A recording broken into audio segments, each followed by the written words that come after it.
What it do, what it is, y'all. I feel like I'm on Disney Channel. But you know what it is? It's your girl, Black Pop, Queen D&B, Queen of R&B. What else am I the queen of? Something else. Oh, I'm now school principal of the music industry. Why? Because it's time to bring order back to this, and that's what it's really about now. But you know, we're going to talk about music another day. We're really about to talk about some things that are a little more controversial, and you know, this is more of a serious topic. As someone that wants to be seen as a leader and a mentor, it's truly my job to give props where it's due, but also tell people about themselves so that people can evolve. And today I want to talk about the interview that Mexican OT had with Lip Service, where they had Cleo Trapa ask him, so how do you feel about the black people who hear you say the N-word, and how do you think that makes them feel? And being that Mexican OT is a rapper, he's one of those Spanish people that also grew up with being accustomed to black culture, and the black men in the neighborhood he grew up with were just comfortable with him saying that. And in the end, his response was that, and also, what are you going to do about it? And of course, the black cast of Lip Service did nothing. And in the end, they just ended up agreeing with him and siding with what he had to say either way. And being that Cleo Trapa is the one who even asked Mexican OT about how he feels about the people who get offended by him saying nigga, she still ended up agreeing with him. And Gigi McGuire and Angela Yee just went on and elaborated on agreeing with him in the end, and was like, oh yeah, we're around a lot of Spanish people who say it, and the Puerto Ricans be saying it, and nobody does anything, and I'm not bothered by it either, and da-da-da-da. And it's just like stupid questions get stupid answers, and it's just like, Cleo Trapa, you had no point to prove, you had no point to draw with this question, and that's why they ended up agreeing with him, because it was like, what was the point if you had no point? And it's just like, Cleo Trapa, you only looked really stupid in the end because you had no point to drive that question home with. You ended up riding his dick to the end of the damn interview, and you low-key wanted a feature from him in the end. And asking him that question only backfired and made the whole cast look stupid. And what it revealed to me was the N-word only reveals the hypocrisy of black people, because let's not be hypocrites, because being emotional about it is going to lead more black people to jail. So let's not be hypocrites so people can evolve. And truly, at this point, the N-word is so complex that it's all about the context that you're using it in, because everybody knows that there's a difference between black people and niggas. You know, the word nigga can really mean the black man, brother, or just ignorant black people. And the truth is, we have to call out the hypocrisy, because motherfuckers only want to act like they're offended by it because it's an easy kill, and you want to make it seem like you care, like you're standing up for something right, like you're a good person because it's easy to act offended by someone else saying it, when it has so many meanings and so many ways to say it. Because even in Spanish, the word negro means black, and truly anything black people fight for, we always get. Black people just don't give a fuck, and they're trying to act like they're standing up for something that they don't even care about because it's just easy to win with that. You know, if black people really cared about the N-word, it would have never made it on packaged items in Spanish if you really cared. So it's just the hypocrisy for me. And in reality, Cleo Trapa, it only reveals that you just wanted to start shit and go viral. And even after you asked that question, lip service didn't even back you up. They still sided with him. And what makes it even worse is that Angela Yee, you being a real journalist, and Gigi Maguire, with y'all both being older ladies than Cleo Trapa, the only reason y'all made Cleo ask a Mexican OT that question is because she's darker than y'all, which reveals the colorism of it all. And it's just like that whole interview just opened my eyes to see the hypocrisy, the colorism, and that y'all don't really stand for nothing. So lip service, since you want to get into the social justiceness of it all, don't just ask Mexican OT because you think that he's an easy win when it comes to the N-word. No, you ask him, how you think black people feel about you saying it, and make sure you ask rap niggas and these rap bitches about what do you have to say to the generation that listens to what you tell them in the music that don't make it out, that didn't get the opportunity that you got, and reap the repercussions from listening to you that you didn't get to because you got to monetize off it and be a famous rapper. Make sure you ask the black rappers. Make sure you ask the female rappers too. Don't just ask Mexican OT because you think that because he's not our color. And it just goes to show that people follow black people regardless, and that's why. Because at the end of the day, lip service, you are a sex show. You need to stick to talking about sucking dick and orgies. If not, and you think you have what it takes to talk about the black issues, don't just target Mexican OT. Make sure you're talking about it with everybody, including the black rappers that bully their way into the music industry through gang violence. Make sure you ask these black rappers, what do you have to say to the black men that end up in jail or dead because they didn't have the opportunity or support to get rich off of being a violent bully like you did? And that whole interview only exposed the hypocrisy that black people have when it comes to the N-word, the colorism that Gigi Maguire and Angela Yee used because they made Cleo ask that question because she's darker than them, and how they abuse black issues to go viral. And it also made me realize, Cleo Trapa, you're that girl that weaponizes being dark-skinned to be seen, because every time we see her go viral, it's always about how she's being treated unfairly because she's dark-skinned. And in reality, you just want to fit in with bitches that are prettier than you. Like, it be around bitches that you're not even on their level of attractiveness, and that's the problem. And it just always goes unfair for her because Cleo Trapa want to fit in with the pretty bitches. You see a bitch like me, I'd only be tolerating Cleo Trapa till I realize she can't even be around me. Why? Because she's so loud and annoying. And you want to know why? Because she thinks she's that girl and she's not. She's a sidekick that want to be the main bitch so bad. She's not a pretty bitch. She's cute. She's not a pretty bitch. And Cleo Trapa forces shit to be about her because it just naturally isn't. And the truth is, pretty bitches can't be friends with cute bitches. I'm sorry, babe. You didn't make the cut. No. Pretty bitches can only be friends with pretty bitches. Cute bitches can be friends with cute bitches. Ugly bitches need to stay with ugly bitches. Why?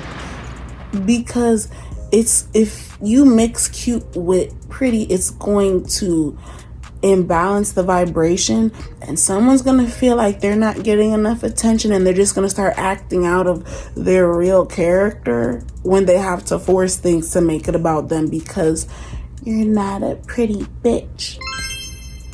Sorry, babe. And the conversation of who's pretty, who's cute, and who's actually ugly needs to come back to the forefront, because that is a woman's conversation. The topic of beauty is a woman's conversation, and it's your responsibility to be 100% honest, because if certain people that are ugly don't know that they're ugly, they're gonna go for shit that they really shouldn't even be doing. And it's just that people on social media are so damn fake. And at the end of the day, as the dark-skinned woman, being pretty and dark-skinned and having good character is the hardest reality to master. And that's why I have the license to really be like, such and such is ugly, such and such is only cute, because I have the hardest reality to master. It's just true. And it doesn't matter if another woman is prettier than me. She probably won't have the intelligence to intellectualize it on my level, and she probably wants to keep her relationships that she doesn't really care about, but you only keep it for attention. So let me be the Simon Cowell of who's pretty, who's ugly. You know, who's pretty, who's botched. And I just feel like when you're a pretty bitch, it's your responsibility to just tell the motherfucker straight, like, look, you're ugly. Like, you're gonna fuck up our opportunities. And I don't care how nobody feels about that. It's just what it is. Now, let's get into the topic of what I think is super duper ghetto. First on my list is iced out grills. Hated it. I feel like iced out grills is such a costume, and it's like that's something that you wear like once a blue moon, not every damn day. When you wear iced out grills every damn day, it just gives unclean. You know what I'm talking about? Like, I hate iced out grills. Ghetto. Number 2 on my list is diamond teeth. Hated it. I feel like the diamond teeth just highlights the yellowness of your mouth, and motherfuckers gotta keep pulling a lip like that. You look like you trying to get out old food that's stuck in your mouth. Hated it. Another thing I think is super duper ghetto is overly excessive color hair. It's like a love-hate relationship when it comes to the color hair, because I feel like a lot of the time certain girls that always gotta wear color hair, you gotta wear those crazy ass colors because you're not pretty like that. And it's just true. And I feel like as long as you put that shit on with it, you can pass. But even then, I'm still like about it, because I done seen some shit that was so pretty. I was like, oh yeah, that's me. I'm definitely wearing that. But for the rest of you bitches, I just feel like sometimes overly excessive hair color all the time is just ghetto. Hated it. And number 4 on my list is pregnant women with their belly button pierced. Hated it. It's like, you can take that damn piercing out. Like, don't try to hurt that baby. And I know you're not hurting the baby, but it's just like, damn, bitch, you want your damn belly button ring to be seen that bad? Like, you can pierce that shit again after you give birth. Like, chill out. Hated it. Now, let's talk about ghetto shit I'm not giving up is baby hairs. At least 3. Long ass nails with the jams. And dramatic lashes, not the big ugly lashes, dramatic. And you want to know what I think is overrated?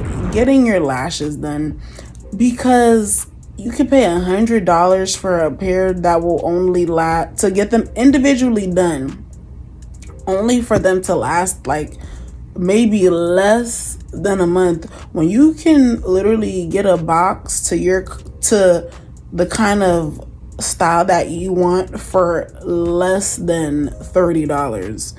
I feel like getting your lashes is overrated, because it's like, at the end of the day, they all look the same to these niggas. And when it comes, and the only person who could tell the difference between whose lashes is what is a woman that isn't fucking you and ain't paying your bills. Overrated. Hated it. I don't give a fuck how rich I get. I'm never paying to get my lashes done. What's something else? What else? Oh, getting back to the basics. You want to know what's getting back to the basics for me is realizing, look, when it comes to a certain style of hair, you don't have to like prove to people that you paid so much for it just to say you did. You know what I'm talking about? Like, I feel like getting back to the basics for me, when it comes to romance curls like this, I say go synthetic hair, because it's gonna stay that way. I don't have time to keep recurling my hair every day when it falls due to humidity. See, when it comes to straight hair, yeah, go the Malaysian, go straight. Wet and wavy is wet and wavy. But when you want romance curls that stay, like she's going on 3 weeks when next Sunday comes. And it's like, yeah, if I buy 6 half wigs of synthetic hair, that'll have me good for the whole year. Because as you can see, Queen DMV still fuck with the leave out. Yeah. Sometimes it's not worth to tell you that I paid $200+ to say that it's Malaysian, and yet I can't even keep the style up because of the humidity and having to go through all the hard work just to make it stay. No. Things I want to see in the music industry, and that's Teyana Taylor break up with Aaron Pierre and just fuck with Chris Brown for a while. And that's the fuck I want to see. I don't want to be a part of it. I just want to watch. After Chris Brown gently, lightly touched the smile of Teyana Taylor's back at the Breezy Bowl. Bitches was so pressed, they had to announce their motherfucking fake ass marriage, Normani. And the truth is, yes, Tiana's sexy as fuck, Aaron Pierre's sexy as fuck, but they're two good looking people that low-key contrast each other. And if I'm being honest, I feel like Aaron Pierre is a little bit too cute for Teyana Taylor. I feel like Chris Brown and Teyana Taylor complement each other more physically than her and Aaron Pierre. And at the end of the day, we all know that Teyana Taylor and Aaron Pierre is just a PR relationship. If it's just the PR, you might as well let us see you and Chris Brown went around and have a nice little hot little rendezvous. Like, I wouldn't mind just watching it. I don't even want to be a part of it. I only want to watch. Because at the end of the day, when I see Aaron Pierre and Teyana Taylor, I see a woman who, she will really twist that man into a pretzel and fold him like a piece of paper, because her masculine energy is so strong. She needs somebody bigger, not someone who's kind of taller than her. And it's just something off about it. Like, it's like, I know this is not really real. Like, even the smiles are just like so fake. It's like he smiles like this. It's not no real genuine smile. It's like, I gotta do this, because anyways, let me not read too deep into it. You know, I be reading into things. And really, I don't even read into things. Things just jump out at me. And it's just like, noted. That's not real. Like, anyways. And lastly, things that the internet thought that they ate with, but really was just a dumbass statement and you wanted to sound smart. Like, what I hate people say on the internet is, oh, tell people a lie about you and see how they run their mouth and like, why would you want to start a rumor about yourself? Like, if you're that bitch for real, they already talking about you. Why would you want to ruin your reputation even more? And will you be a stand-up person enough to be like, I made that up? And the reason you only told somebody that lie is because you know that person don't even like you. It gives loser table, loser table, loser table, loser table. And yeah. So guys, I'll be back sometime soon to talk to y'all. At the end of the day, everybody know I'm the black queen, the most valuable piece on the chessboard. I'm the black woman. Like Harriet Tubman, I freeze the slaves. This world won't know no freedom until Black Pop gets her record deal. I'm the black woman. I have the first and the last say of who lives and who dies through my body. Never forget that. Queen D&B, Queen R&B. Seeing through you bitches like a lace front. Seeing through you bitches like a window. Cattiest bitch around, sexiest bitch in town. School principal of the music industry. Love you.